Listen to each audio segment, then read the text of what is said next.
이 시간을 위해서 한번 기도 부탁드려도 괜찮을까요? 그러죠, 뭐. 네, 하나님 아버지, 감사합니다. 매슬로 신학 모임을 통해서 우리가 성령과 순결한 삶을 살 수 있도록 인도해 주심을 감사드리옵나이다. 세상이 물질 만몬주의로 빠져가는 속에서 우리가 순수함을 잃지 않고 성결된 삶을 모색해 나갈 수 있는 좋은 많은 의견을 모으며 또한 하나님의 뜻을 발견할 수 있는 귀한 모임 될 수 있도록 인도하여 주옵소서. 오늘도 주님께서 함께하여 주셔서 이곳에서 우리가 여러 가지 강의를 듣고 토의할 때 우리 주님 함께하여 주시고 이곳을 통해 이 나라의 교회가 더 발전하며 성장할 수 있는 귀한 모임 될 수 있도록 인도하여 주옵소서. 예수님의 이름으로 기도드리옵나이다. 아멘. 네. 아멘. 감사합니다. 예, 오늘 우리가 웨슬리 설교를 이제 첫 주는 웨슬리 목사님의 설교를 같이 공부하고 셋째 주는 그 웨슬리 신학에 관해서 우리가 세미나를 갖고 강사님을 모셔서 신학적인 논의를 하는데 설교가 참 중요한 것 같아요. 엊그제도 오성욱 교수님이 웨슬리 설교를 우리가 깊이 있게 읽고 이해하는 것이 중요하다. 네, 정말 저도 동감이 되고요. 웨슬리 목사님은 현직 목회자와 봉사했기 때문에, 전도자였기 때문에, 설교를 통해서 자기의 그 깨달음과 신학을 전개했기 때문에, 이 설교가 너무 중요한 것 같습니다. 그래서 오늘은 우리가 하나님께로부터 난 자의 특권이라는 이제 중요한 설교가 있죠. 그래서 그 설교에 대해서 우리 웨슬리 신학연구소의 연구원으로 함께 수고하시는 우리 배명지 박사님 계시는데요. 이 배명지 박사님은 서울신학대학교에서 황덕형 박사님, 지금 총장님이시죠. 박사님 밑에서 이제 논문을 쓰셨는데 그 웨슬리에 관해서 논문을 쓰신 웨슬리 학자이시고 또 우리하고 연구소하고 계속 협업하고 계시고 또 사역도 교회 사역도 감당하고 있는 우리 말하자면 차세대 우리 웨슬리 신학자이신데요. 우리 뜨거운 박수로 한번 환영하겠습니다. 안녕하세요. 네, 네, 반갑습니다. 예, 한 시작하도록 30분 정도 발제를 들으면 되겠죠? 예, 네, 그리고 충분할 것 토론하도록 같습니다. 하겠습니다. 네. 네, 오늘 이 설교는 2월 달 활천지에 제가 이제 웨슬리 표준 설교 나눔 우리 교수님들하고 하고 있는데요. 그 2월 달 분에 해당하는 그 설교입니다. 그래서 웨슬리 목사님의 설교를 요약한 것과 그리고 신학적 해설로 이렇게 구성이 되어 있습니다. 그래서 이 글을 이제 쭉 읽는 식으로 진행하고, 이제 혹시 제가 뭐 필요할 경우엔 첨언하는 식으로 하고, 그 다음에 토의하는 걸로 이렇게 좀 진행을 해보면 좋을 것 같습니다. 한번 그러면 시작을 해보겠습니다. 하나님에게서 난 자의 특권. 본문은 요한일서 3장 9절, 하나님에게서 난 자마다 죄를 짓지 아니하나니입니다. 하나님에게서 난다는 것, 신생 또는 중생은 의롭다 여기심을 받는 것, 칭의 받는 것과 동일한 것을 다르게 표현한 것으로서 곧 의롭다고 의함을 받은 사람은 누구든지 하나님에게서 나왔고 하나님에게서 난 자들은 의롭다고 하심을 얻은 것이 확실합니다. 사실 이 두 가지 선물은 같은 순간에 주어진다는 것이 과거부터 인정되었고 특정한 한 시점에서 죄는 소멸하고 다시 하나님에게서 태어나는 것입니다. 그러나 시점에 있어서는 분리할 수 없더라도 분명히 이 둘은 구별될 수 있습니다. 칭의가 관계적인 변화를 의미한다면 신생은 실제적인 변화를 의미합니다. 칭의에서 하나님은 우리를 위해서 역사하시지만 신생의 과정 가운데 하나님은 우리 안에서 역사하십니다. 다시 말하면 전자, 칭의는 죄책을 제거하는 일이요. 후자, 신생은 죄의 능력을 제거하는 일입니다. 그러므로 양자는 시점에서는 함께 결합하여 있지만 서로 다른 성질을 갖습니다. 그동안 이 칭의와 신생의 큰 차이를 고찰하지 않는 일로 많은 사람이 혼란을 겪어왔습니다. 특히 그들이 하나님의 자녀들의 이 위대한 특권을 설명하며 어찌하여 하나님께서 난 사람은 누구든지 죄를 범하지 않는다는 것을 보여주려고 시도했을 때 더욱 그리했습니다. 그렇기에 이것을 올바로 이해하기 위하여 첫째로 하나님에게서 난 사람은 누구든지라는 표현과 둘째로 어떤 의미에서 죄를 범하지 않는가를 살펴보는 일이 필요할 것입니다. 첫 번째, 하나님에게서 난 사람은 누구든지 라는 표현의 올바른 의미를 고찰해 봐야 합니다. 이것은 단지 세례받는 일 혹은 어떤 외적인 변화만을 의미하지 않고 오히려 이것은 매우 큰 내적인 변화, 그 성령의 역사로서 영혼 속에 이루어지는 변화, 존재 양식 전체의 변화를 의미합니다. 그것은 우리가 위대한 변화를 경험할 때 다시 탄생하는 것이라고 말할 수 있으며 실제로 영적 탄생은 이것과 매우 유사점이 있습니다. 그래서 아직 태어나지 않은 아는 아기도, 갓난 아기도, 아직 태어나지 않는 어머니 뱃속에 있는 아기도 이제 공기로 살고 있습니다. 그러나 그 아기는 불완전한 방식으로 느끼거나 아예 느끼지 못할 것입니다. 가령 듣는다고 해도 조금밖에 듣지 못하며 제대로 보지도 못합니다. 그 눈은 굳게 닫혀 있으며 전적인 어두움으로 쌓여 있기 때문입니다. 이러한 이유는 이 아이가 아직 감각을 갖고 있지 않기 때문이며 또 하나는 매우 두꺼운 베일이 사이에 있어서 그것을 통해서 아무것도 식별할 수 없기 때문입니다. 그러나 그 아이가 세상에 태어나자마자 그는 전혀 다른 방식으로 존재합니다. 그는 이제 공기를 직접 느끼고 힘과 운동과 감각의 끊임없는 증가가 비롯되며 모든 신체적 감각이 깨어나는 것입니다. 하나님에게서 난 사람도 마찬가지입니다. 이 위대한 탄생이 있기 전에는 모든 존재가 살고 움직이며 존재하는 것으로 하나님으로 인하여 살고 있는 것이지만 그 하나님을 감지할 수는 없습니다. 그는 하나님이 계심을 느끼지 못하며 하나님의 현존에 대한 내적인 의식을 가지고 있지 못한 것입니다. 따라서 그는 하나님의 영에 속한 것을 이해하지 못합니다. 영적인 것은 영으로만 이해할 수 있는 것이므로 그는 그것을 이해하지 못합니다. 이러한 이유는 앞에서와 같이 그들이 아직 영적 감각을 갖지 못하였기 때문이며 매우 두꺼운 베일이 사이에 있으므로 영적인 세계를 못 보는 것입니다. 하지만 그가 하나님에게서 곧 성령으로 태어날 때 그의 존재 방식은 얼마나 변화하는 것일까요? 이제 그의 영혼 전체가 하나님을 감각으로 느끼는 것입니다. 그리고 그들은 확실한 체험으로서 말할 수 있게 됩니다. 나의 모든 길과 내가 눕는 것을 살펴보셨으므로 나의 모든 행위를 익히 아시오니. 그리고 이 새로운 종류의 영적 호흡으로 인하여 영적 생명은 다만 유지될 뿐만 아니라 영적 능력과 활동과 감각과 함께 날마다 증가합니다. 이제 감각이 눈을 떠서 영적인 선과 악을 식별할 수 있기 때문입니다. 네, 지금 이제 웨슬리 목 하나 첨언을 드리자면 이제 단순히 칭의가 어 일반적인 어떤 뭐라고 해야 될까? 단순히 교회를 다닌다거나 세례를 받았다고 진짜 신생의 경험을 한 것이 아니라 어, 더 확실한 어떤 체험을 좀 강조하고 계십니다. 이 부분 이따가 좀 더 뒤에서 얘기하도록 하겠습니다. 두 번째, 죄를 범하지 않음. 둘째로 죄를 범하지 않는 것에 관하여 묻는 일이 남았습니다. 앞에서와 같이 하나님에게서 생명의 숨, 하나님의 끊임없는 역사를 감지하며 영적 반응을 하고 끊임없는 사랑과 찬미와 기도로 돌려보내고 있는 자들은 이 씨앗이 그 사람 속에 있는 한 하나님에게서 났기 때문에 죄를 지을 수 없습니다. 여기서 죄라는 말은 실제적, 자발적인 율법의 위반을 말합니다.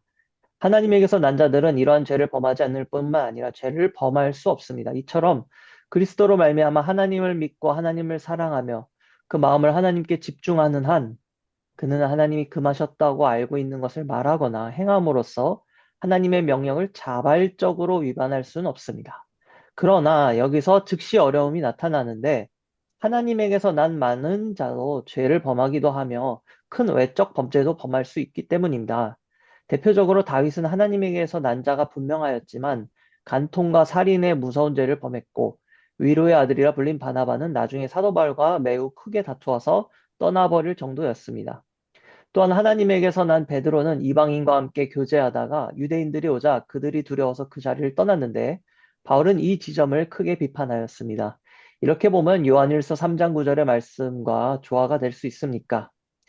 나는 오랫동안 고찰해온 바로 하나님에게서 난 자가 그 자신을 지키는 요한일서 5장 18절 하나님의 은혜로서 그것이 가능하지만 악한 자가 저를 다치게 하지 못합니다. 그러나 자기를 지키지 않는다면, 즉 신앙 안에 거하지 않는다면 그는 다른 사람과 같이 죄를 범할 수도 있습니다. 3. 하나님에게서 난 자도 다시 넘어질 수 있음. 어떻게 하여 이런 일이 가능하게 되는가 하면 첫째로 한 걸음씩 소극적인 죄, 내적인 죄에 떨어지게 됩니다. 그것은 자신 속에 하나님의 선물을 불일 듯 일으키지 않았기 때문이며 언제나 깨어 기도하지 않았고 하나님께서 위로 향하신 부르신 그 부르심의 상을 얻으려고 목표를 향하여 달려가지 않았기 때문입니다. 이렇게 되면 그 후에 적극적인 내적 죄로 떨어지게 되는데 곧 자기 마음의 사악함에로 기울어져 어떤 악한 욕구 혹은 기질에 양보하게 되는 것입니다. 그 후에는 그의 신앙을 잃고 용서의 주님을 못 보게 되며 사랑을 잃게 되면 결국 외적인 죄까지 범할 수 있게 되는 것입니다. 좀 더 구체적으로 은혜로부터 죄로 향하는 과정을 보면 다음과 같습니다. 1. 하나님에게서 난 사람 속에는 사랑을 일으키고 승리하는 신앙의 신적 씨앗이 머물러 있습니다. 하나님의 은혜로 인하여 그가 그 자신을 지킴으로 죄를 짓지 않습니다. 2. 유혹이 일어납니다. 3. 하나님의 영이 그에게 죄가 가까이에 있다고 경고해 주시며 더 열심히 깨어서 기도하라고 명합니다. 4. 그는 이제 자기에게 즐거움이 되어가고 있는 유혹에 어느 정도 양보합니다. 5. 성령은 깊이 슬퍼하시고 그의 신앙은 약해지고 하나님에 대한 사랑도 차가워집니다. 6. 성령은 더욱 날카롭게 그를 비난하며 말씀합니다. 이것이 길이다. 그 안에서 걸으라. 7. 그는 양심에 고통스러움을 주는 하나님의 음성을 무시하고 오히려 유혹하는 자의 즐거움을 주는 음성에 귀를 기울입니다. 8. 악한 욕구가 그의 영혼 속에 시작되고 퍼져가서 마침내 신앙과 사랑이 사라집니다. 그렇게 되면 그는 외적인 죄를 범할 수 있습니다. 주님의 능력이 그에게서 떠나버렸기 때문입니다. 이것을 베드로의 이야기로 설명해 보자면 베드로는 신앙과 성령으로 충만해져 있었습니다. 그는 하나님과 사람을 향하여 죄 없는 양심을 갖고 있었고 야고보가 보낸 사람들이 오기까지 그는 이방 사람들과 함께 음식을 먹고 있었습니다. 그런데 그들이 오자 베드로의 마음에 할례 받은 사람들을 두려워하는 유혹이 생겨났습니다. 그리고 그 유혹은 베드로가 하나님에게서 듣게 될 칭찬보다 할례 받은 사람들의 호의와 칭찬에 집중하게 만든 것입니다. 그는 성령에 의해 죄가 가까이 있다는 경고를 받았지만 그럼에도 그것에 양보했습니다. 인간에 대한 두려움에 양보한 것입니다. 이렇게 하여 그는 외적인 죄를 범하게 되었고 똑바로 걷지 않고 다시 말해서 복음의 진리대로 걷지 않고 그리스도인 형제들로부터 그 자리를 떠나 물러갔던 것입니다. 비록 직접적으로 그렇게 하라고 조언하지 않았다고 해도 그는 자기의 나쁜 행동으로 말미암아 이방 사람들을 유대인의 방식을 따라 살도록 강요하였던 것입니다. 즉 그들 자신이 다시 한번 종의 멍에를 매도록 만든 것입니다. 실은 그리스도께서는 그 멍에로부터 그들을 해방시켜 주신 것인데 말입니다. 이처럼 하나님에게서 난 사람이 자기를 지키고 있으면 죄를 짓지 않으며 지을 수도 없다는 것은 의심할 바 없는 진실이지만 만일 그가 자기를 지키지 않는다면 그는 탐욕스럽게 모든 종류의 죄를 범하는지도 모릅니다. 어떤 신자든지 자기의 마음을 더 검토하면 할수록 다음의 사실을 더 확신할 것입니다. 사랑으로 역사하는 신앙은 깨어서 기도하는 영혼으로부터 내적, 외적 죄 모두를 제거합니다. 그런데도 그때라도 특히 우리는 우리가 빠지기 쉬웠던 죄의 유혹에 넘어가기가 쉽습니다. 만일 영혼의 사랑의 눈이 하나님에게서 흔들림 없이 고정되어 있으면 그 유혹은 얼마 안 되어 사라져 버립니다. 그러나 그렇지 못하면, 즉 만일 우리가 사도 야고보가 1장 14절에서 말한 것과 같이 엑셀 코메노스, 즉 우리 자신의 욕망을 따라 하나님 밖으로 끌려 나가게 되면 델레아 조메노스, 즉 현재의 혹은 약속된 쾌락의 유혹으로 꾀임을 받는다면 그때 우리가 마음에 품은 그 욕망이 죄를 낳습니다. 그리고 그 내적인 죄로 인하여 우리의 신앙을 파괴한 뒤에 그것은 우리를 거꾸로 악마의 함정 속에 던져버립니다. 그러므로 우리는 어떤 외적인 죄라도 범할 수가 있게 되는 것입니다. 네. 결론. 이상에서 말해진 사실에서 우리는 다음의 사실을 배울 수가 있습니다. 신자의 영혼 속에 있는 하나님의 생명이란 무엇인가? 그것은 참된 의미에서 무엇으로 성립되는 것인가? 그 안에 직접적으로 또는 필연적으로 함축된 바가 무엇인가? 그것은 직접적으로 그리고 필연적으로 하나님의 성령의 끊임없는 영감을 의미합니다. 이 영감은 곧 하나님의 끊임없는 임재요, 마음에 감지되는 바, 곧 사랑과 용서의 하나님입니다. 이제부터 우리는 사랑과 찬미의 기도를 끊임없이 하나님께 돌려보내고 그리스도 예수 안에서 하나님이 받으시는 거룩한 산 제물이 되도록 우리 마음의 모든 생각, 모든 말, 행동, 육체와 혼과 영을 모두 바치는 일이 필요합니다. 또한 이러한 영혼의 반응이 하나님의 생명을 존속시키기 위하여 절대로 필요할 것입니다. 하나님에 대한 우리 자신의 반응 없이는 하나님께서도 영혼 위에 계속적으로 활동하실 수 없기 때문입니다. 하나님은 진실로 당신의 선하신 축복을 통하여 우리에게 먼저 역사하십니다. 그러나 만일 우리가 우리를 먼저 사랑해 주신 하나님을 사랑하지 않는다면 그 음성을 듣지 않고 눈을 돌려 하나님을 보지 않고 부으시는 빛에 주목하지 않는다면 하나님의 영은 힘을 쓰시지 않을 수도 있습니다. 하나님의 영은 점차로 물러나서 우리를 우리 마음의 어두움에 버려두실 것입니다. 마지막으로 우리는 교만한 마음을 품을 것이 아니라 도리어 두려워해야 합니다. 우리는 죽음이나 지옥 이상으로 죄를 두려워합시다. 서 있는 줄로 생각하는 사람은 넘어지지 않도록 조심해야 합니다. 이제 하나님의 은혜 가운데 이 세상을 이기는 신앙 가운데 굳게 서 있는 자라도 내적인 죄 가운데 떨어져 그로 인하여 믿음의 파선을 당할지도 모릅니다. 그리고 그렇게 된다면 외적인 죄가 그의 위에 그 지배권을 다시 얻기는 얼마나 쉽겠습니까? 그러므로 하나님의 사람이여, 당신은 언제나 정신을 차리고 언제나 하나님의 음성을 듣지 않으면 안 됩니다. 당신은 깨어 하나님 앞에 자신의 마음을 쏟아내면서 언제나 어디서나 끊임없이 기도하도록 유의할 것입니다. 그렇게 하면 당신은 언제나 믿고 언제나 사랑하며 그리고 결코 죄를 범하지 않을 것입니다. 아멘. 네, 여태까지 웨슬리 목사님의 설교를 요약한 거였고요. 한마디로 이제 하나님에게서 난 자의 특권이 바로 거룩하게 살 수 있다라는 것과 죄를 짓지 않을 수 있다라는 그 말씀인데요. 한번 해설을 계속해서 보도록 하겠습니다. 이 설교는 신생의 표적이라는 설교와 짝을 이루는 설교로 알려져 있습니다. 웨슬리는 일찍부터 이 세례에 의한 중생의 교리를 갖고 있었고 이것을 부인하지 않았습니다. 그러나 그는 목회하고 전도 집회를 다니면서 점차 이 주관적인 회심, 명확히 말하면 복음적인 회심을 중생의 교리에서 추구하게 되었습니다. 웨슬리는 신생의 표적이라는 설교에서는 믿음, 소망, 사랑을 신생의 표적으로 들고 있는데 특별히 믿음이란 다름 아닌 죄를 짓지 않을 수 있는 그 죄를 짓지 않게 하는 능력에 대한 믿음으로써 이 믿음으로 중생한 자는 마음의 평안을 갖게 된다고 말하고 있습니다. 이러한 설교로 인해서 많은 당시에 어떤 오해들이 있었던 것 같은데요. 그래서 이 주장에 대한 오해를 염려하며 웨슬리 목사님은 추가적으로 오늘 설교를 한 것으로 보여집니다. 즉, 하나님께로부터 난 자의 특권을 하게 된 것인데 이 설교에서 웨슬리는 정당하게 죄라고 할 수 있는 것과 여러 결점들, other shortcoming을 구분합니다. 이것은 다시 말하면 의지적인 죄, 즉 자발적으로 짓는 죄와 무의지적인 죄, 비자발적의 죄를 구분으로 볼 수 있으며 여기서 중생한 자가 말하는 죄는 의지적인 죄를 범하지 않을 수 있다고 말하는 것을 의미합니다. 곧 다시 말하면 중생한 자는 고의로 하나님의 말씀을 어기거나 하는 의지적인 죄에서는 이제 자유할 수 있다라는 것이죠.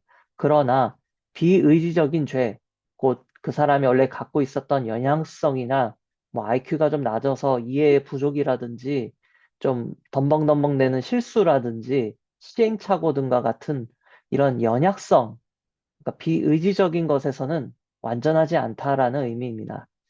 그래서 이러한 구분은 웨슬리의 죄와 성결을 이해함에 있어서도 중요합니다. 웨슬리에게 있어서 신생, 중생이란 곧 성화의 시작을 의미하며 다른 말로는 초기의 성화라고도 칭합니다. 그렇기에 복음적 회심으로 중생한 신자는 이제부터 점진적으로 성화의 삶을 살아가고 그런 과정에서 제2차적 축복, 이제 성결 혹은 완전 성화, 순간적으로 받게 됩니다. 원리대로라면 성결 그 2차적 체험 때 죄성, 원죄의 부패성이 제거가 되는데 이렇게 되면 신자는 이제 성결한 삶을 살게 되고 자범죄로부터도 자유로워질 수가 있게 됩니다. 왜냐하면 원죄의 부패성으로 인해서 자범죄가 생겨난다고 웨슬리 목사님 말하고 있기 때문에. 그리고 이제는 하나님만을 정말로 사랑하는 삶을 살게 됩니다. 그러나 여기가 좀 중요한데요. 웨슬리는 목회를 하면서 성결을 체험했던 자들도 또 넘어지거나 이전보다도 더 타락하는 예를 많이 보게 되었습니다. 그래서 웨슬리 목사님은 온전한 사랑을 한번 맛본 사람에게는 강하고도 분명하게 그 은혜를 지켜내라고 권면해야 한다라고 강조했습니다. 오늘 설교에서 계속 말씀하시던 거죠. 뭐 선줄로 생각하지 말고 넘어지지 않도록 조심해라. 연결되는 부분입니다. 그럼 이런 질문이 나올 수 있습니다. 어떻게 성결의 체험에서 제거된 죄성이, 즉 원죄의 부패성이 다시 재생성되어서 죄를 일으키게 되는 것일까? 여기서 우리는 1차적으로 성결은 절대적 완전이 아니라 상대적 완전이다라는 것을 의미한다는 것을 알아야 됩니다. 또한 우리가 여전히 죄악 가득한 세상에서 사는 것과 육신의 몸을 입고 있기 때문에 이런 것들이 가능해질 수 있다라는 거죠. 우리가 기대할 수 있는 흠없는 완전은, 절대적 완전은, 어떻게 보면 영화의 순간, 즉, 이제 재림 이후에 가능하게 되어집니다. 이번 설교에서 웨슬리 목사님은 은혜에서 죄로 향하게 되는 과정을 8단계로 나누어서 구체적으로 설명하였습니다. 즉, 순간적 체험을 경험한 자들도 그들의 삶 속에서 날마다 점진적 성화의 과정이 없으면 죄로 향할 수 있음을 의미합니다. 이에 대해서 좀 더 보충을 하자면 랜디 매덕스 교수님은 웨슬리 자신이 성결에 관해서 설명을 할 때 어떤 하나님을 뜨겁게 사랑하고자 하는 그 기질, 즉 성결한 기질이 이제 현재적으로 완전히 통치하는 상태로 봤습니다. 그래서 이 반대되는 죄를 짓고자 하는 상태 혹은 기질을 몰아낸 것으로 이해를 했습니다. 다시 말하면 비록 인간의 죄성이 순간적으로 제거가 되지만 그 이후에 점진적 성화의 과정이 없다면, 즉 은혜를 유지하지 못하면 이것이 다시 돌아올 수 있게 되고 그것으로 인하여 내적인 죄로 발전하여 결국엔 외적인 범죄로도 발전할 수 있음을 얘기를 하고 있습니다. 결국 이렇게 보면 하나님께로 난 자들 또한 언제든지 넘어질 가능성이 있으며 죄를 지을 수 있다라는 이제 두려움이 생기게 됩니다. 이러한 두려움은 인간에 대한 비관주의와 인간은 이제 결코 죄에서 자유로울 수 없다라는 어떤 이런 비관주의를 말합니다. 죄로부터 완전히 자유로울 수 없는 인간 현실에 대한 좌절을 불러올 수 있습니다. 그래서 다시 뭐 자식 칼빈으로 빠진다거나 이런 식으로 되기도 하겠죠. 그러나 웨슬리 목사님은 계속해서 성결을 외쳤습니다. 그리고 우리가 의지적으로 죄를 짓지 않을 수 있다고 강력하게 권면하는데요. 그 근거는 인간의 의지나 노력으로 이 성결을 받거나 유지하는 것이 아니기 때문입니다. 이에 대하여 콜린스 박사님은 말하기를 비록 타고난 죄가 다시 사람의 마음의 자리를 틀 수는 있지만 타고난 죄라는 원죄를 의미합니다. 그 죄의 존재는 필연적인 것도 피할 수 없는 것도 아니다. 순결해진 마음도 각종 유혹과 모든 종류의 괴로움으로 뒤흔들릴 수 있다. 그럼에도 웨슬리는 하나님의 은혜는 성결로 그들을 지키시고 모든 악에서 그들을 건져주신 일에 결코 부족함이 없음을 박언했다. 여기서 한 가지 첨언을 드리면 이런 면에서 웨슬리 목사님은 저는 정말로 은총의 신학자라고 생각되어집니다. 단순히 어떤 칭의 중생에서만 믿음이 아닌 성결에서도 이 믿음으로 순간적으로 믿음으로 성결을 얻을 수 있으며 또 날마다 그 주님을 의지하는 점진적 성화의 삶 속에서도 주님을 계속 의지해야 되는 그러니까 주님의 은혜를 계속 끊임없이 공급을 받아야 된다는 이런 면에서 어, 어떻게 보면 점진적 성화만 얘기하는 칼빈주의보다 이런 순간적 성화를 얘기함으로 인해서 타자적이고 외부로부터 오는 그 하나님의 초월적인 힘으로 우리가 성결을 얻을 수 있다라는 이 은총을 강조한다라고 생각이 돼서 저는 오히려 이 하나님에 대한 은총에 대한 이 범위가 개혁주의보다 훨씬 더 넓지 않나라는 생각을 하게 됩니다. 계속해서 이제 마지막 패러그래프 마무리 짓겠습니다. 하나님에게서 난 자들의 특권, 곧 하나님의 은혜로 자녀라 칭함을 받고 다시 태어난 자들의 특권은 무엇을 말하는가? 바로 죄로부터 멀어짐이며 하나님과 가까워지는 것이다. 곧 마음과 뜻과 힘을 다하여 하나님을 사랑하는 것이며 이웃을 사랑하는 것이다. 진실로 복음적인 회심을 체험하며 구원의 은혜를 경험하고 하나님의 사랑을 깊게 체험한 자들은 죄로부터 멀어질 수 있다. 물론 이러한 성화의 삶은 우리의 힘으로 불가능하다. 그렇게 날마다 겸손히 주님을 의지하며 성령의 도우심을 구해야 할 것을 이 설교는 강조한다. 웨슬리의 이 설교는 오늘날 우리 그리스도인에게 적지 않은 교훈을 준다. 경건의 모양만이 아닌 경건의 능력, 곧 하나님의 자녀됨의 특권을 갖고 세상에서 승리하는 담대한 그리스도인들이 일어나기를 소망한다. 네, 이상으로 발표를 마치도록 하겠습니다. 감사합니다.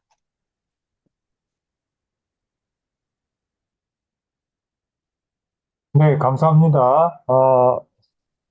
뭐, 아는 주제라고 생각을 하지만, 그러나 다시 우리가 좀 시간을 가지고 이렇게 들여다 보니까, 목회적으로나 신학적으로, 깨닫는 것, 우리가 배우게 된 것이 굉장히, 정말 큰 것들이 많이 있는 것을 보게 됩니다.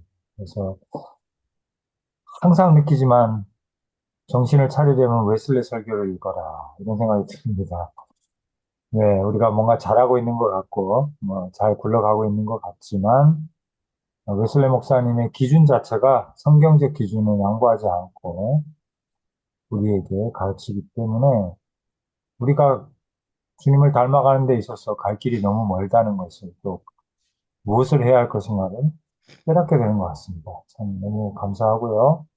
우리 배명지 박사님, 짧게 요약도 해주시고 또 해설도 잘 해주셔서 감사합니다. 요거를 좀 없애주세요. 공유하는 화면에 없애주시고. 자, 그럼 서로 얼굴을 좀 보면서 오늘 내용에 대해서 좀 코멘트도 하고 또 목회적인 적용점도 좀 나누고 질의응답을 했으면 좋겠습니다. 자유롭게 좀 말씀 나눠주시죠.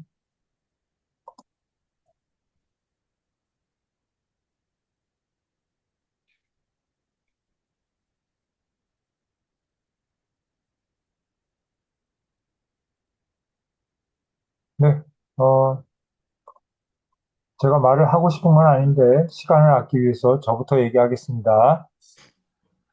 저는 이 설교를 읽으면서 몇 가지 이제 깨닫게 되는데요. 첫째는 웨슬리 목사님은 칭의와 중생이 전혀 다른 차원의 구원이다라는 것을 강조해 주는 것 같아요. 그래서 이 설교에서 특권이라고 그랬잖아요, 특권. 그럼 그리스도인의 특권이 뭐냐 도대체?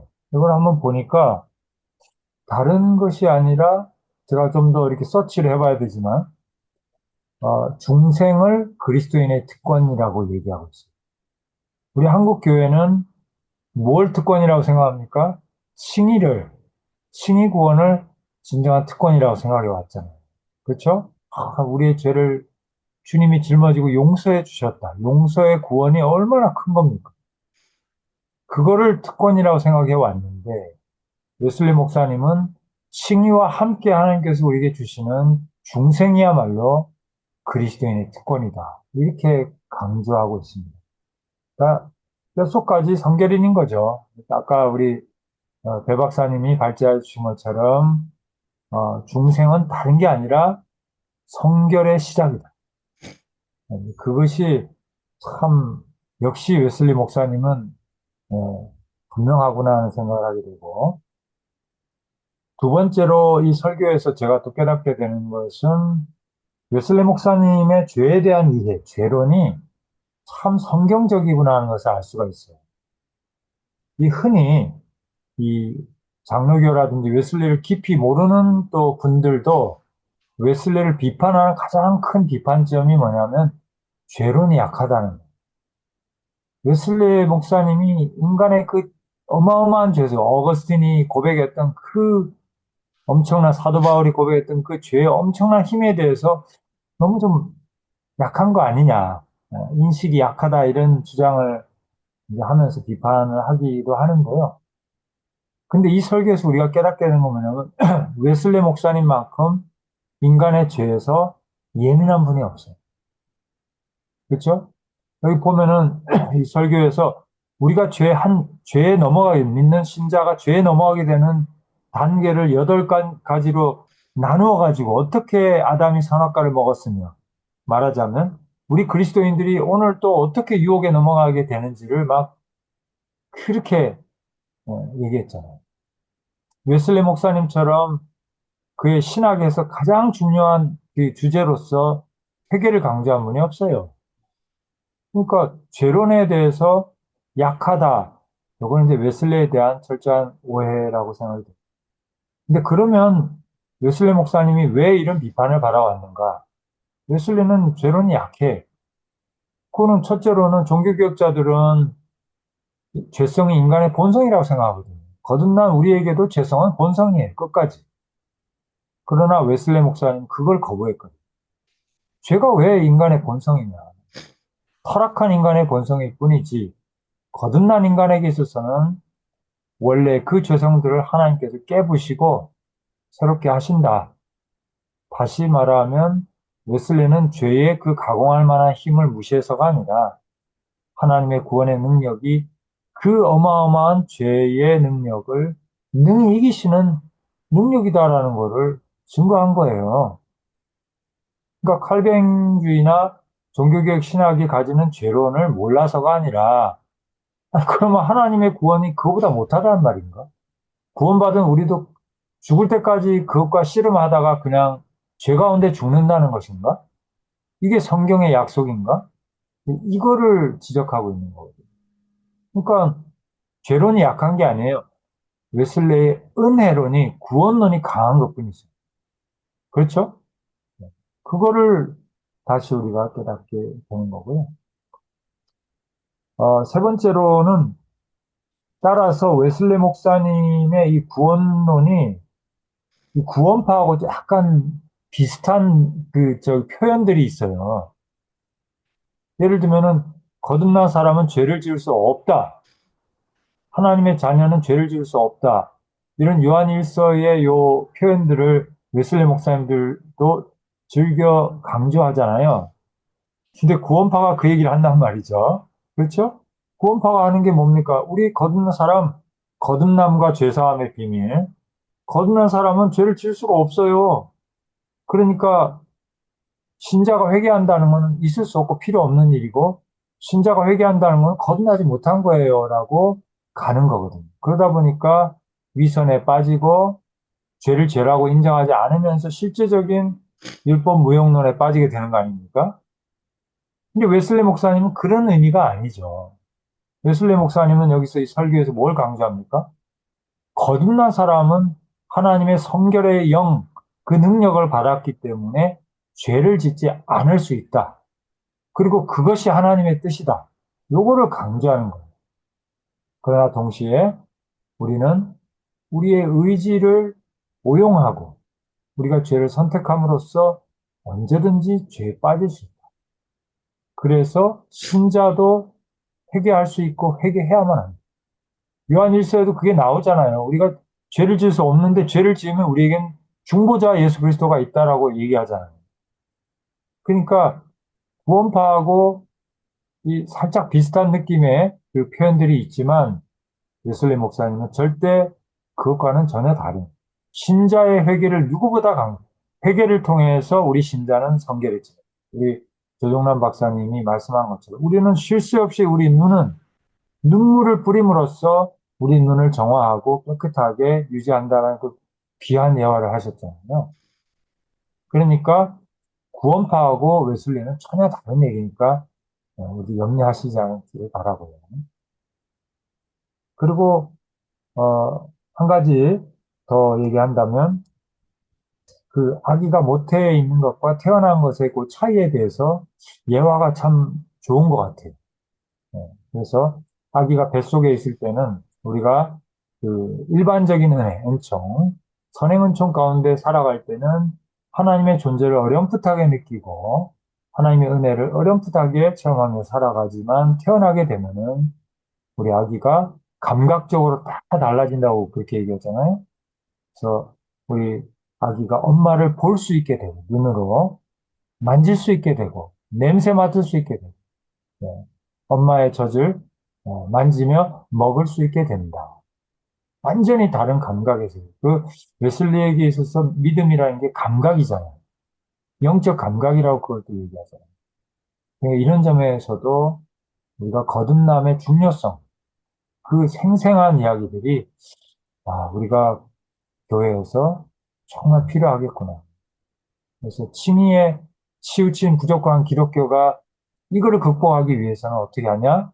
우리 중생의 복음에 집중하면서 거기서 시작되는 성화에 집중할 때 우리는 성경적 구원의 전체 이 본령을 보게 된다. 이런 것들을 좀 깨닫는 그런 좋은 설교가 아닌가 생각합니다. 네. 또 다른 분들 해설 또 내지는 질문해 주시죠.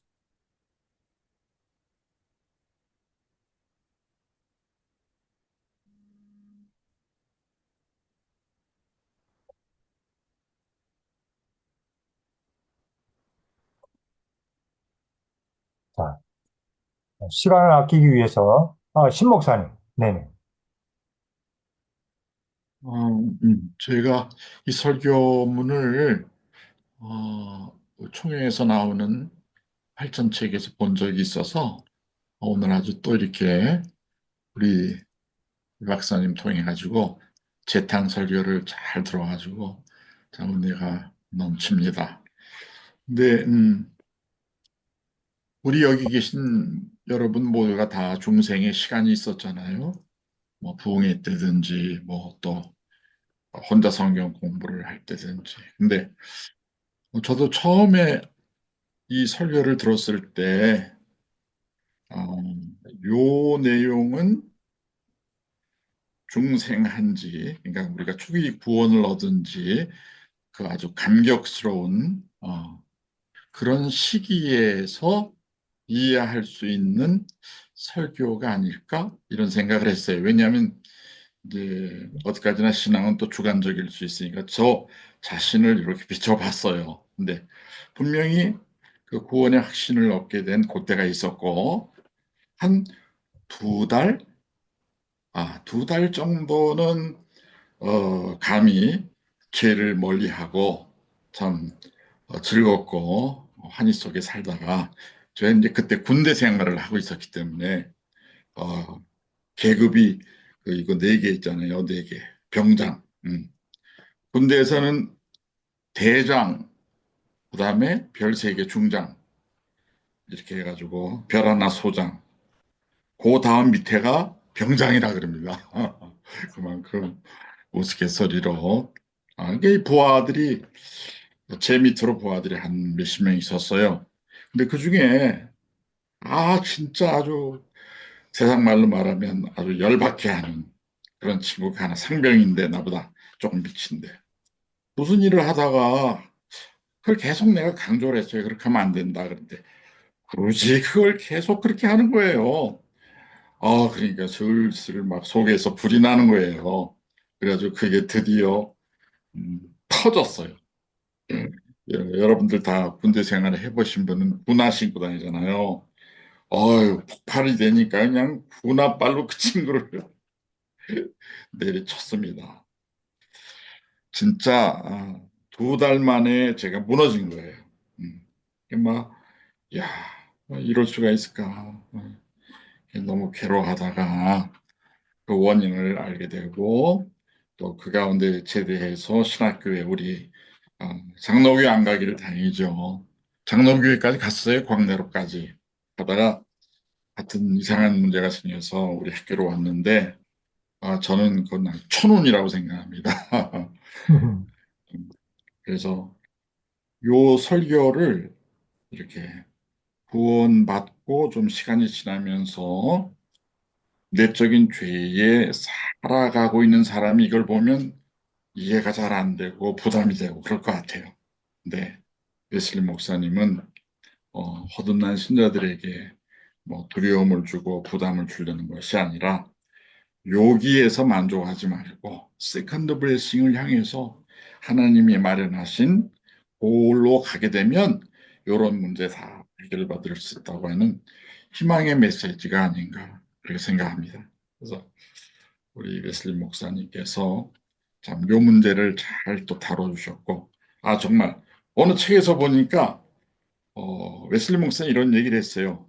어떤 거듭난 신자는 구원의 확신을 가진 지 일주일인가 이주일쯤 가다가 원치 않는 일로 인하여서 죄 자리에 쓰러지는 경우도 봤다. 또 어떤 사람은 몇 달, 뭐 어떤 사람은 뭐 1년 이상. 이게 어디 있어요, 그 분명히. 그래서 이게 정답이로구나. 그래서 한편 기쁘기도 하고 감사하기도 하고 부담되기도 한 설교지만은 그걸 잘 이해를 한다면 우리 제2의 은혜로 나아가는 든든한 다리, 중간 역할을 하는 다리의 설교라고 생각을 합니다. 이상입니다. 네, 감사합니다. 혹시 또 궁금한 것이나 아니면 좀 코멘트 하실 게 있으면 말씀해 주시죠.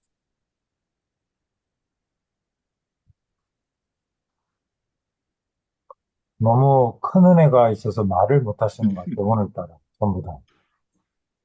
이거 어떡하면 좋아. 네. 그, 이제 동시에 그러면 목회적인 적용점, 우리 신자의 삶에 적용점도 한번 얘기해 봤으면 좋겠는데요. 저는 이 설교를 읽으면서 아까 어떤 생각을 했냐면, 그, 춘천에 한마음교회라고 있는데, 옛날에 유학생들 데리고 한번, 방문한 적이 있어요. 왜냐면 그 교회가 부활 설교로 유명하잖아요. 혹시 아시는지 모르겠는데, 신 목사님 들어보셨는지 모르겠는데, 무슨 교회요? 춘천에 있는 한마음교회? 춘천? 네네. 강원도? 네네. 여기 임경목 지금 전도사님이 있는 예, 춘천인데, 부활설교로 유명한데 예, 이단성 논란이 있습니다. 예, 음, 왜냐면 이제 그런 부분도 조금 있는 것 같은데, 이제 뭐 확실하게 뭐 이제 그런 이단이다, 뭐 이런 거는 아닌 것 같고, 제가 알기로는. 근데 왜 그러냐면 이제 지금 그 얘기를 하시니까, 음, 왜 그러냐면 이분이, 어, 부활 원포인트 설교를 해요.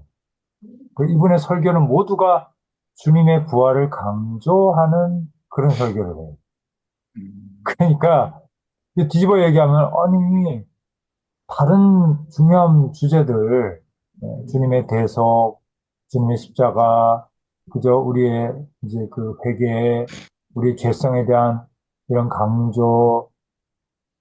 근데 아마 이제 비유를 해보자면, 제가 이제 그 이후로 뭐 오래된 얘기니까 방문한 지 오래됐는데, 웨슬리 목사님의 설교가 그 당시에 18세기 영국에서는 아마 이 부활 설교의 원포인트로 집중하는 이 그 교회랑 비슷한 느낌을 줬을 것 같아요. 무슨 말인지, 그죠? 왜냐하면 웨슬리 목사님은 입만 열면은 하나님의 뜻은 거룩이다. 우리는 거룩할 수 있다. 우리는 죄에 대해서 싸우고 이길 수 있다. 이렇게 가르친 거잖아요. 그러니까 아마 18세기 한마음교회 담임 목사님이 아니었을까. 그러니까 사람들이 이게 부담도 되고 이게 신학적으로 균형이 깨졌다라고도 생각할 수 있고, 뭐, 굉장히 온갖 비판을 많이 받을 수 있는 거죠. 그리스도인의 완전이라고 이렇게 비판을 받았던 것이죠. 이제 그런 비유를 하고 싶은데, 왜 이 얘기를 하냐면은, 제가 그때 이제 한 벌써 뭐 10여 년 됐나요? 유학생들 데리고 같이 방문했던 이유가 뭐냐면, 부활을 강조하면서 그때, 지금도 아마 그런지 어떤지 모르겠는데, 굉장히 많은 간증이 나왔었어요. 제 주변에도 부천에 살면서 춘천까지 예배드리러 가는 사람들이 있었어요. 그 교회에. 도대체 왜 그럴까? 그래서 제가 궁금해가지고 한번 가본 건데, 그 목사님이 이런 얘기를 하시더라고요. 뭐라고 하냐면, 자기도 춘천교육대학이라든지, 여러 이제 그 대학이 많잖아요, 춘천에. 그 CCC 사역을 하는데, 이게 열매가 없다는 거예요. 젊은이들의 삶이 변화되지 않고, 간증이 없다는 거예요. 그래서 이게 열심히 하는데 왜, 뭐, 기도를 안 했겠습니까? 열심히 안 했겠습니까? 열매가 없더라는 거예요. 그래서 고민하는 가운데 어느 날 깨달음이 뭐냐면, 내가 승리하신 주님, 이 모든 죽음과 죄를 이기시고 승리하신 주님에 대해서 충분히 가르치지 못하고 있구나 하는 깨달음을 얻게 되죠. 그때부터 주님의 부활을 강조해야 되겠다. 주님의 승리를 강조했다. 이제 그런 깨달음을 얻고 그때부터 원포인트 설교를 하게 됐어요. 그러니까 설교할 때마다 주님은 부활하셨다. 주님은 승리하셨다는 걸 강조하는데 놀랍게도 성도들의 삶이 변화되고 간증이 생겨나고 그들의 한계와 그들의 죄악과 깨어지는 과정이 다시 회복되고 이런 그 간증들이 터져나왔다는. 그래서 제가 거기서 나름의 깨달음이 있었어요. 그래서 그 외 부분에 대해서는 또 뭐 잘 모르겠지만 그래서 제가 생각할 때는 웨슬리 목사님의 이 하나님께로서 난 자들의 특권이 바로 그런 얘기를 하고 있는 거다. 우리가 패배에 집중하지 말고 이렇게 하면 죄를 짓고 저렇게 하면 죄를 짓고 그 얘기는 많이 하니까 세상에서도 우리는 어, 부활의 주님을 붙들고 승리하며 죄를 이기고 간증하며 흑암의 권세를 이기는 교회, 음부의 권세가 견디지 못하는 교회, 그런 교회를 우리가 가르치고 선포하고 믿고 나가는 이게 웨슬리적인 영성이 아닐까. 이게 목회적인 적용이 아닐까. 그런 생각을 해보게 되는 거죠. 네. 또 다른 분들도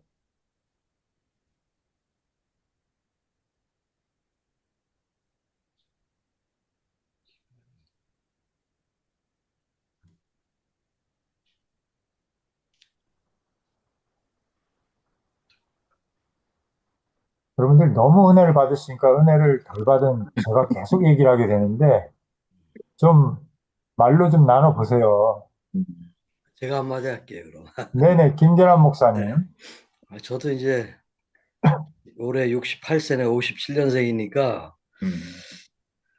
저도 68세인데 이렇게 하나님 앞에 저도 이제 어렸을 때부터 신앙생활을 했죠. 쭉 보면은 하여튼 뭐 이렇게 교회에서 살았는데 하여튼 하나님의 말씀을 듣고 살았는데 그렇게 살아가는 게 참 힘든 것 같아요. 성결되게 특히 젊은이들이 이 성결되게 산다는 건 굉장히 힘든 것 같아요. 아주. 왜냐하면 우리에게는 그 오욕이 있잖아요. 오욕. 하나는 잠, 또 하나는 성욕, 또 하나는 이제 먹는 거, 또 하나는 재산에 대한 욕심, 또 하나는 명예에 대한 욕심인데 이런 것들 조절하기가 우리 본능을 조절하기가 굉장히 어려운 것 같아요. 그래서 우리가 알다시피 다윗도 그렇게 믿음이 견고했지만 그냥 순간에 넘어지는 것처럼 날마다 이렇게 기도하는 것밖에는 없는 것 같아요. 그래서 저도 요새 새벽 기도회를 거의 나가는데 새벽 기도회가 참 좋은 것 같아요. 그래서 하나님 앞에 가서 도움을 요청하고 기도하고 날마다 이렇게 성경 말씀도 보고 하면 참 굉장히 좋은 것 같아요. 근데 우리 교회가 지금 저는 이제 협동 목사로 있는데 한 400명? 어른이 한 400명 정도 될 거예요. 근데 저도 이제 일주일에 한 번씩 설교를 하는데, 너무 적게 나와요. 한 10명? 10명에서 왔다 갔다 하는데, 그러니까 이렇게, 근데 그렇게 해가지고, 그 중생된 삶, 성결된 삶을 난 유지할 수 있다고 보지를 않거든요. 대부분 사람들이 주일에 한 번 나와요. 한 80%가 주일에 한 번 나오고 그냥 끝내는 것 같은데, 그거 가지고는 굉장히 힘든 것 같은데, 그게 잘 안 되더라고요. 그래서 좀 더 많이 이제 그런 사람들이 수요 예배도 뭐 굉장히 요새는 적어진 것 같은데, 수요 예배나 이런 교회 나와서, 교회에 자주 나와서 이렇게 기도하면서 하나님의 힘을 의지하고 이렇게 습관화돼서 이렇게 하면은 조금씩 조금씩 신앙이 성장하고 성결된 삶도 살아갈 수 있을 것 같은데, 아무튼 그런 것이 많이 부족한 것 같고, 또 하나는 이렇게 제 생각은 그런 것 같아요. 우리 한국 교회가 이렇게 어려움에 직면한 거는 중대형 교회 목회자님들이 많이 잘못한 것 같아요. 그 좀 이렇게 교회가 커지면은 몰라.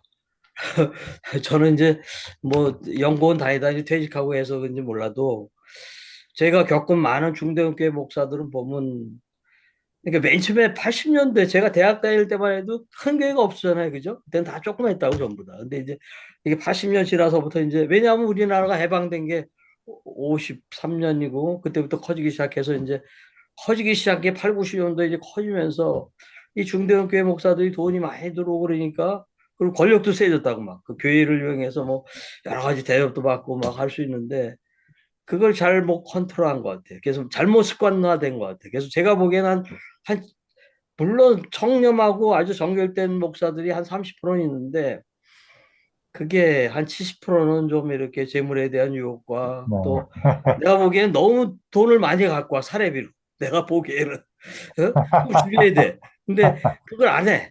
그러니까 네. 사례비도 좀 줄이고 청렴하게 좀 살고, 목사님들이 좀 몸을 보였으면은, 지금도 마찬가지예요. 목사님들이 먼저 몸을 보여야 돼. 그래서 사례비도, 아니 먹고 살 만한 게 갖고 와라는 거죠. 근데 한 1,000명, 2,000명 넘으면 뭐, 내가 보기에는 너무 많이 갖고 와, 돈을 사례비로. 그리고 이제 그 자기에게 오는 선교나 그런 뭐죠, 그런 국내나 국외도 자기 아는 사람들한테 다 줘. 그래서 거기서 대접받고, 이런 짓 하면 안 되거든요. 그래서 이런 목회자들부터 먼저 이렇게 그 변화가 돼서 이런 성결되고 그런 지실된 삶을 보이고, 그다음에 이제 그 밑에 장로나 오래된 신자들이 변화되고, 그다음에 이제 새 신자들이 변화돼야 되는 것 같은데, 그래서 이 근본적으로 이 목회자들이 좀, 우리나라는 그 좀 더 청렴하고 이렇게 순수하고 정결된 신앙을 가져야지 한국 교회에 좀 미래가 있지 않을까, 네. 그렇게 생각을 하고요. 오늘 하여튼 우리 네. 배 그 박사님한테 좋은 얘기 많이 들었는데, 그렇죠? 정결되고 하여튼 중생에서 살아야 되는데 굉장히 어렵죠. 제 나이도 어려우니 젊은 사람들은 얼마나 어렵겠어요. 네. 하지만 그렇게 살아야겠죠. 네, 이상입니다. 네. 너무 길어졌네. 감사하고요. 근데 이제 웨슬리 목사님이 이제 우리에게 강조하고 또 요구하는 것은, 또 성경이 우리에게 요구하는 것은, 이 성결한 삶이 하나님의 은혜로 보장되어 있고 가능하고, 또 그것이 하나님의 뜻이기 때문에 우리가 그것을 믿고 가르쳐야 한다는 것이죠. 이게 참 쉽지 않습니다. 이게 뭐 어렵죠. 요거가 지금까지 우리 선배님들이 가르쳐 온 거예요. 해야 되지만 어려워요. 근데 그게 아니라 웨슬리 목사님은 해보니까 되더라. 그리고 기도하면 되더라. 네. 그리고 마치 어떤 느낌이냐면 유상화죠. 이상화 선수가 스피드 스케이팅에서 금메달 따기 전까지는 한국 사람들, 아시안들은 안 돼, 이랬단 말이에요. 그죠? 어떻게 우리 한국 선수가 축구의 본고장의 최고의 리그인 EPL, 잉글리시 프리미어 리그에서 뛰냐? 근데 박지성이 그걸 뚫고 들어가서 해내니까 지금 손흥민이 거기서 제일 잘하는 사람이잖아요. 그러니까 안 된다고 생각하기 때문에 안 되는 거고, 박세리가 LPGA에서 그 맨발 투혼으로 해가지고 금메달 저기 1등을 하고 나니까, 그죠? 그게 가능한 거였어요. 그러니까 이제 웨슬리는 그거를 본 거죠. 이거 하면 금메달 딸 수 있는 건데, 이거 들어갈 수 있는 건데. 근데 대부분 사람들이, 안 돼. 우리 아시안이라서 안 되고, 우리는, 하자면은 근력이 부족해서 안 되고, 등치가 좀 작아서 안 되고, 이래서 안 되고, 저래서 안 되고. 그게 지금 우리 한국 교회의 영적인 신학적인 지형도라는 것이죠. 우리 웨슬레안들이 할 일은, 아니, 자기가 안 됐다고 우리 후손들도 안 되라는 법이 있나? 내가 경험치 안에서만 설교하면 어떡하죠? 아니잖아요. 성경의 말씀을 그대로 전하는 게 일차적 임무니까, 저는 실패 많이 했지만, 여러분은 할 수 있다. 새로운 제너레이션을 이제 우리가 키워내야 되겠죠. 그 얘기가 중요한 것 같고요. 그래서 웨슬레이의 태도 입장은, 그래서 우리가 항상 하는 얘기가, 웨슬리 목사님은 은혜의 낙관론이다. 은혜의 낙관. 우리는 옵티미스트 될 거야. 돼. 사업에 성공하는 분들도 그렇잖아요.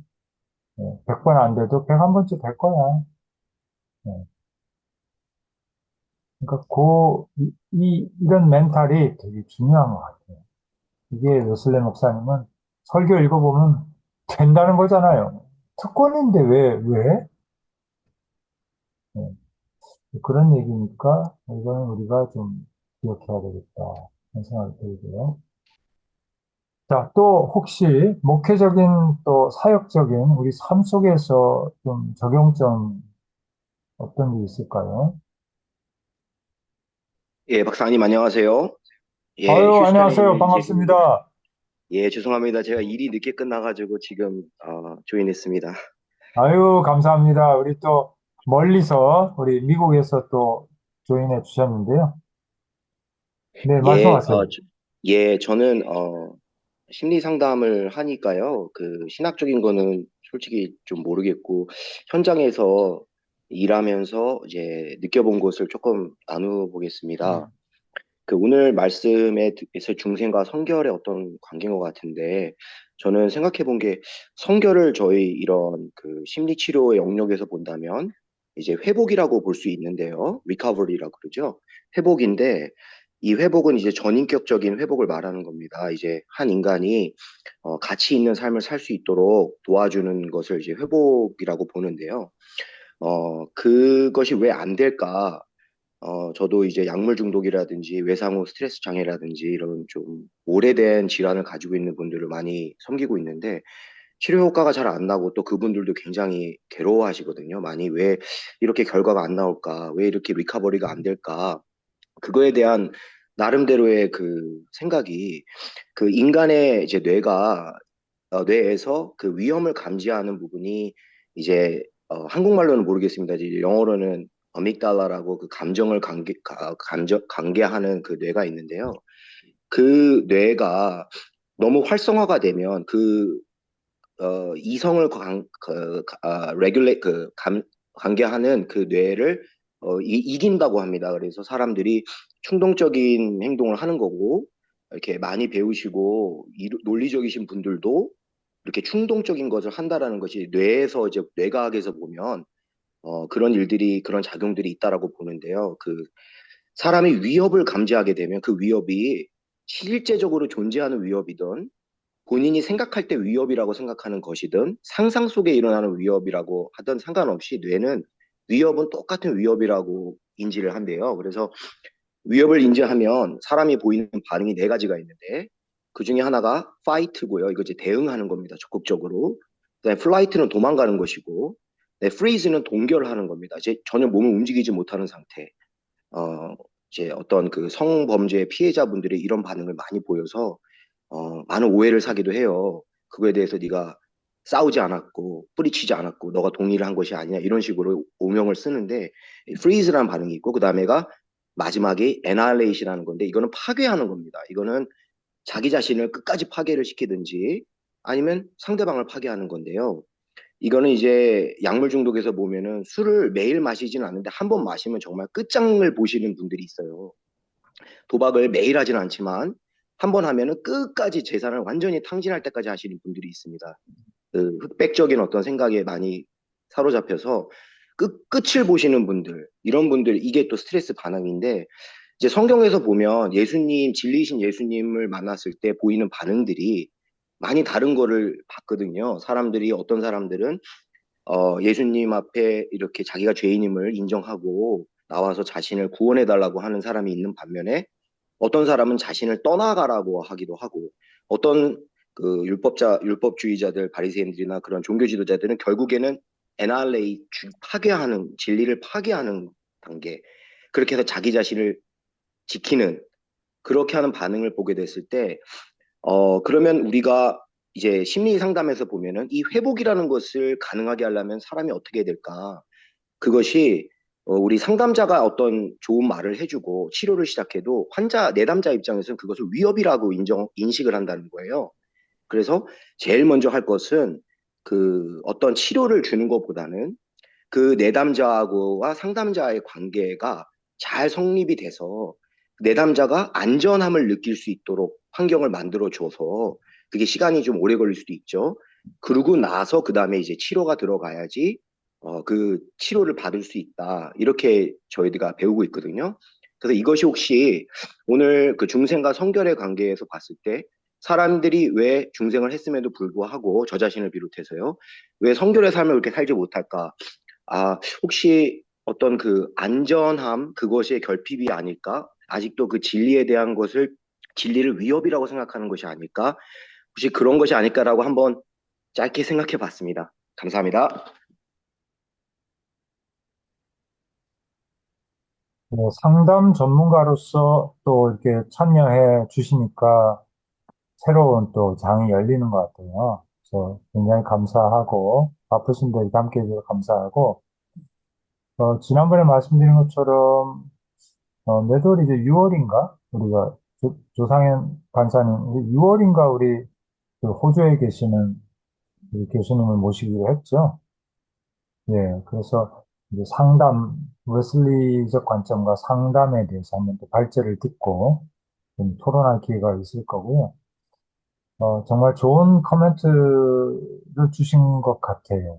그래서 바리새인들이 예수님을 위협으로 인식하고 싸우기도 하고 예수님과 또 예수님으로부터 도망가기도 하고 어, 또 그다음에 또 파괴하려고 하기도 하고 뭐 이렇게 한 것처럼 많은 사람들에게 있어서 예수님의 복음은 정말 위협으로 느껴지지 않을까. 분명히 그런 면이 있을 것 같습니다. 성결에 관한 이러한 성경적 가르침도 많은 경우에 완벽주의로 느껴져서 굉장히 부담스러운 분들도 있고요. 그죠? 있을 겁니다. 있고.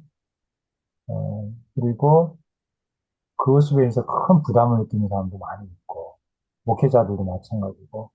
그래서 참 좋은 지적이나 또 이런 문제의 어떤 제기인 것 같아요. 자, 성결의 복음도 위협으로 우리 그리스도인들에게 날마다 먹고 살기 힘들고 또 죄와 싸우면서 자꾸 패배하고 유혹에 넘어가고 이런 우리에게 있어서 너 그거 이길 수 있어. 이겨야 돼. 이런 말들 자체가 굉장히 우리를 불안하게 만드는 요소가 될 수 있다. 그 지적에 저는 공감하고요. 그래서 뭐 여기에 대해서 우리 다른 분들도 좀 코멘트를 해주시면 좋겠는데 그러나 그것은 분명한 것은 오해다. 마치 지금 우리 이 집사님과 같이 도움이 되고자 그 옆에 갔는데 그것을 도움이 아니라 위협으로 인식하는 그런 이제 아픈 사람들이 있는 것처럼 주님이 곁에 갔을 때 또 성결의 복음이 그렇게 느껴질 수 있다. 그러나 그것은 이제 오해라고 생각합니다. 왜냐하면 정말 주님을 붙들 때만 우리는 무조건적인 사랑, 아가페 사랑, 그리고 용서. 지난번에 한번 언급하셨지만 전쟁터에서 사람을 살상하고 돌아온 사람은 계속해서 그 이유가 어찌됐든 간에 인간을 죽였다라는 예, 그런 고통으로 평생을 살아가게 되는데 우리 모두에게 그런 죄를 지은 우리 모두에게 필요한 것은 이제 리뎀션이잖아요. 용서고 구원인데 그거를 주실 수 있는 분이 주님이기 때문에 그런 부분에서 정말 오해라고 생각이 되고 그 다음에 주님을 올바로 소개하는 것 이것은 매우 중요하다. 그러니까 칭의로부터 출발하는 게 너무 중요하겠죠. 그래서 무조건적인 하나님의 사랑함 그리고 용납, 용서 여기서부터 출발하는 건 너무 맞을 것 같다 이런 생각이 드는데 예, 혹시 또 이 제일리 집사님의 말씀에 대해서 다른 분 좀 말씀하실 게 있을까요? 그 다름이 아니라 네, 아까 제가 이제 칭의 중생 뭐 이런 얘기를 하면서 세례 이제 단순히 웨슬리 목사님이 세례 받은 것들을 어떤 외적 표징을 가지고 중생이랑 칭의랑 연결 짓지 않으시려고 했다라는 부분을 앞에서 잠깐 얘기를 했었는데요.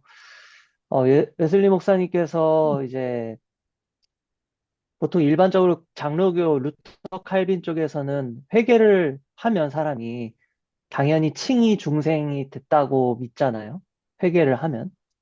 근데 웨슬리 목사님은 회개한 사람이라고 반드시 칭의 중생으로 가는 건 아니다라고 이제 말씀을 하십니다. 왜냐하면 어, 그 하나님과의 관계가 자녀됨의 어떤 그런 관계라기보다는 그냥 무서운 관계, 율법적 상태에서도 충분히 사람은 회개를 할 수 있기 때문에 아직 그 단계는 칭의는 아니라는 거예요.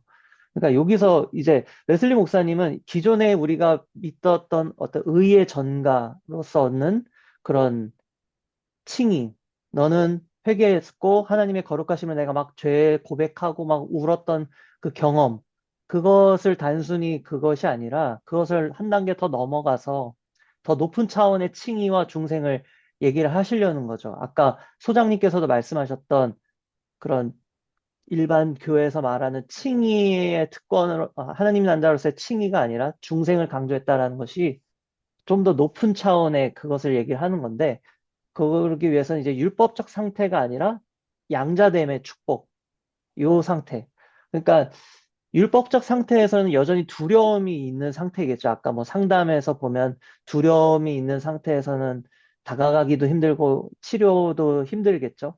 하지만 이 관계가 형성이 되고 그 율법적 상태를 넘어서 단순히 회개하는 상태를 넘어서 하나님과 정말 아버지와 아들됨의 그 관계, 안정적인 관계가 형성이 되면 그 상태에서 진정한 중생과 성결이 일어날 수 있다라는 것이 웨슬리 목사님이 말씀하시려는 것 같아요. 네, 그래, 음, 저 좀 이 정도로 좀 얘기하면 좋을 것 같습니다.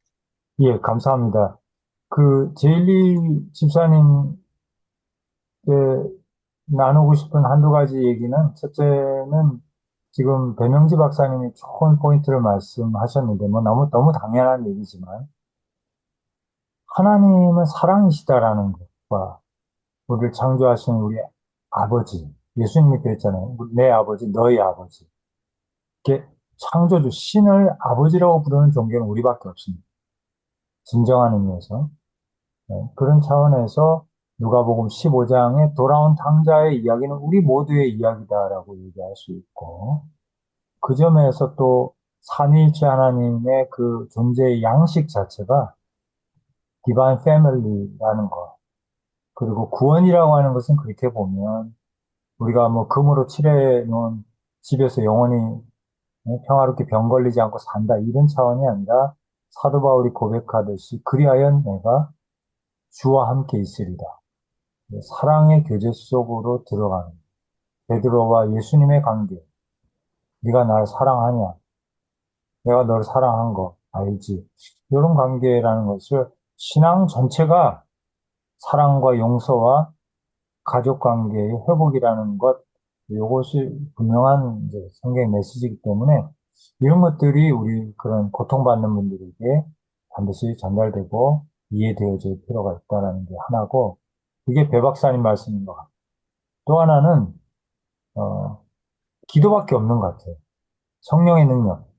그래서 우리 신성철 목사님 늘 강조하시는 게 성화는 구원도 마찬가지고, 중생도, 그죠? 또, 칭의의 구원도 마찬가지고, 전적인 하나님의 은혜 가운데 되는 거예요.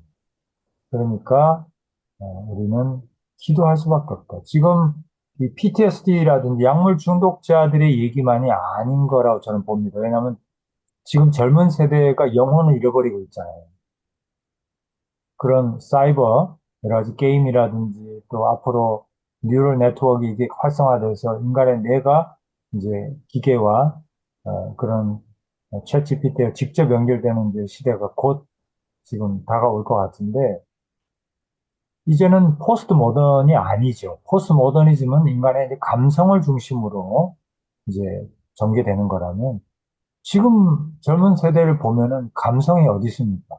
공감 능력이 완전히 뭐 약물 중독 이런 걸 떠나서 전체적으로 그렇습니다. 그러니까 앞으로 이제는 인간성, 이제 AI가 활성화되고 AI에 대한 의존도가 높아질수록 정말로 포스트 휴머니즘이 출현하게 되는 것이죠. 유발 하라리가 얘기하는 것처럼.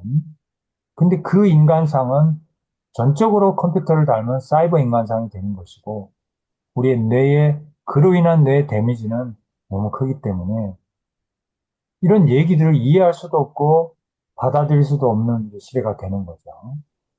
그래서 정말 저도 옛날에 4차 산업혁명과 미래, 그 교회론의 방향인가 논문에서 제가 생각을 해요. 근데 답은 우리 인간의 영성을 회복하는 것인데, 브레인 데미지가 계속적으로 누적적으로 되어지고 있는 지금 우리들에게 있어서 정말 부르짖는 기도가 다시 한번 우리에게 절실하거나, 젊은 세대를 위한, 우리 자신을 위한 부르짖는 기도만이, 성령의 능력만이 우리를 기적적으로 치유해 주시고 우리 영혼을 지켜주신다. 그런 이제 기계 기술 혁명 시대에 뭐 이런 우리 모두가 그런 영향을 받고 있다 이런 생각이 좀 들기도 합니다.